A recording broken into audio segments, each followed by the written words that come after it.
welcome to the podcast. Hello, how's it going? Good. How are you? Good. I have a question for you. Oh, no. This can't be good for any of us right now. Go ahead. Well, I want you to think about a property and tell me who are the top 3 investors. Eek. You're putting me on the hot seat here. I know. The top 3 investors. Well, okay. there's one that's your main investor. So I'm sure everyone's thinking about like who has put, like $500,000 into my deal. But Right. Those are usually the LPs. yeah, but I'm not talking about those. I'm talking about these are kind of your silent partners on a property. Well, I know There's 3. from being a part of A Day in the Life, your number 1 investor Yes, is the lender. the lender. Okay, we did talk about that. Yes, very good. So is that one of them? That is one of them, yes. Okay. I So you have keep the my lender. job today. Yep. Okay. So the lender. Because obviously when you put only so much down when you're buying this property, but the rest of it is being carried by the lender. Right. So that's one of them for Yeah. sure. And so we have a responsibility as asset managers to the lender. So that So they don't just give you the money and say, have fun. No. pat on the butt, good Yeah. luck. No. So there's a couple things they do just to go over quickly what their role is in it is when you first buy the property, they're going to give you a list of things that need to be fixed. Makes There are things that have to be done within 30 days. Those are like life and safety issues. Yep. So like a broken concrete on a sidewalk, trip hazard, something like that. Smoke alarms That's big. in units, have to make sure they're in there. So they're going to give you a list of things that after they've gone through the property. You're going to And they give that to you. And they give that to you. Is that something where, this is a good question, are you providing them things that are deteriorated, broken, not working? Or is that something that they send somebody? No, they send someone. Got So it. they send someone to walk the property, look at everything, and then they give us a list of what needs to be fixed. Like I said, we have 30 days, and there's usually 6 months, and then there's a year. So it's not just need to be done right here, right now. They give Right. you some time, They- which is fair. So you build out your CapEx tracker. So we have the lender, so we know what we need to do when we need to have it done.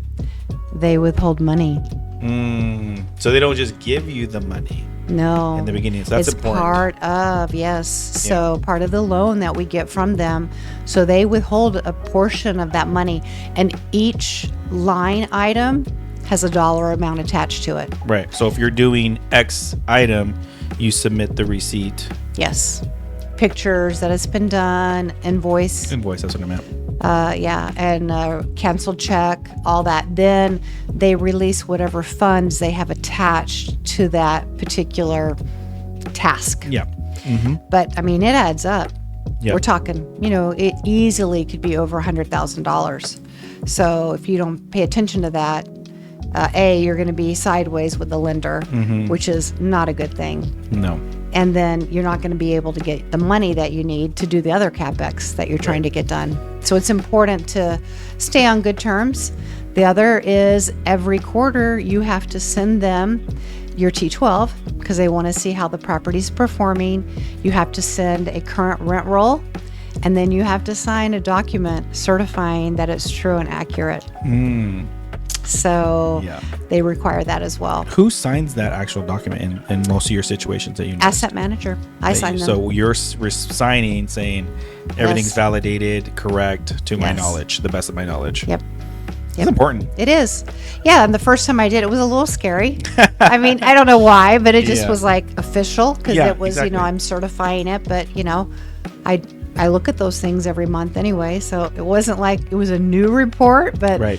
I was just like, oh my gosh, I'm having to say that I'm certifying that this is true and accurate to the best of my knowledge. And as long as you're doing the right thing and you're doing what you're supposed to Yes. be doing, it's fine. But I would assume if you're the bank and you're lending somebody hundreds of thousands of dollars, you want to make sure it's getting done too. Millions. There you go. That's true. Millions of dollars. Millions of dollars. So it's a good thing. Checks and balances. Very good checks and balances. Yeah. The other thing you do with the lender is this is for your underwriters. If you think about with underwriting, you always assign a value per door for your capital reserve. So, that's usually between $200 and $300 is what we do in the underwriting, but the bank assigns a dollar amount. Got it. And so that comes out every month. That's part of your debt service that you pay. And so every quarter you want to submit to the bank whatever you have spent money on. That's part of that reserve replacement. Got it. So, and what you do with it's every lender's different. So you would just ask them for the list of what they allow you to use the money for in the reserve replacement. Usually it's like water heaters, air conditioners, things like that. Got it. But you want to make sure that you stay on top of that, because guess what? That's money that is taken out. You're paying that out every month, and you want to get that back. At the end of the year, you kind of want it to be zero. It's a wash account where they take the money, then you submit the receipts and the invoice. So that's your lender. So that's one. That's one. I was going to say, so the next So we have one down. Ooh, I think we've talked about it before, but we've talked about like how you get your city involved. Yes. Right? So tell me more about that, because I think that's going to be the next Number 2 is the city. You have to be in compliance with the city. So we recently bought a property within the last 30 days, and I went there for the transition. And, I had to go and pay to have the water transferred into, the new property's name, the sewer, the electric. And then, the city inspects everything. Right before we bought the property, we actually were a little delayed in buying it because of a gas leak situation. And so the seller had to correct that. But then we had to get a statement from the gas company that we are in compliance, everything is fixed, because we want to make sure that we don't ever get crosswise with the city. Because we also want to be able to apply to any of their programs that they offer, whether it's a beautification and we get some sort of tax credit, or if they're offering, I know one offered free toilets because they were wanting people to use less water. So you could go down and get free toilets. So and they were low flow toilets. So that's cool. But you don't want to get crossways with the city. Yeah, no, because they will make your life horrible. Yes. Especially if you need to do. I had a property in Newport Beach, and we needed to get permits for drywall, and oh my gosh, the city was always like on our butts about permits.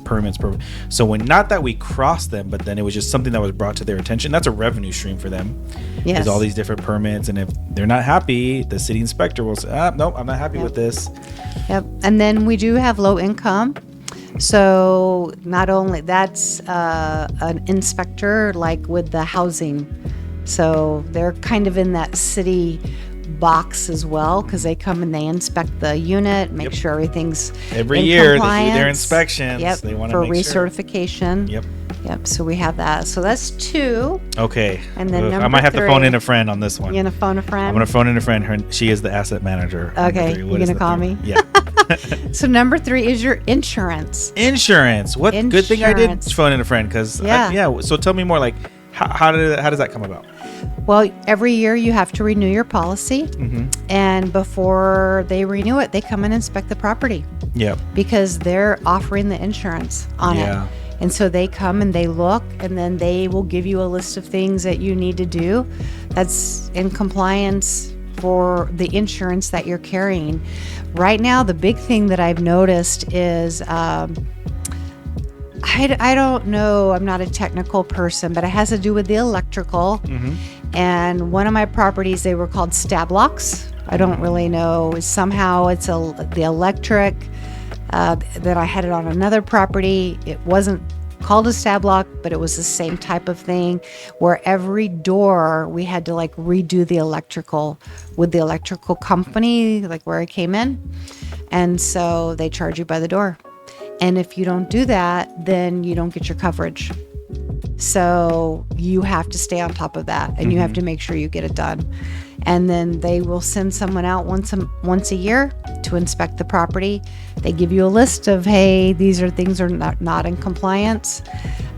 We actually have a really good rapport with our insurance agent, especially on one of our properties where we have multiple complexes in one city. They actually come and do a pre-inspection.